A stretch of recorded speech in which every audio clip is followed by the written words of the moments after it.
FIFA club ലോകകപ്പ് ഫൈനലിൽ French ഓമന്മാരായ PSG-യെ പരാജയപ്പെടുത്തി ഇംഗ്ലീഷ് പ്രീമിയർ ലീഗ് ക്ലബ്ബായ ചെൽസി കിരീടം ചൂടി. മെറ്റ്ലൈഫ് സ്റ്റേഡിയത്തിൽ നടന്ന കലാശ പോരാട്ടത്തിൽ PSG-യെ എതിരില്ലാത്ത 3 ഗോളുകൾക്ക് തകർത്താണ് ചെൽസിയുടെ കിരീടധാരണം.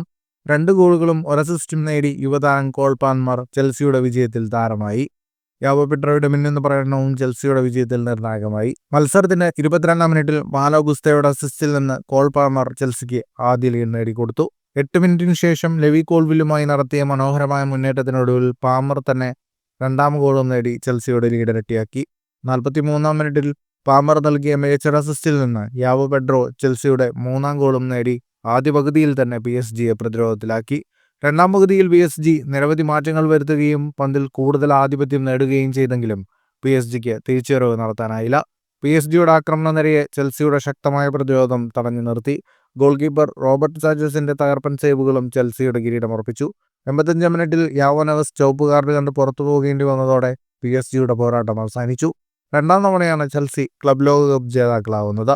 2021-ലാണ് ചെൽസി ആദ്യ ക്ലബ് ലോകകപ്പ് കിരീടം സ്വന്തമാക്കിയത്. ഫുട്ബോൾ ലോകത്തെ കൂടുതൽ വാർത്തകൾക്കും വിശേഷങ്ങൾക്കുമായി സ്പോർട്സ് കഫേ സബ്സ്ക്രൈബ് ചെയ്യുക.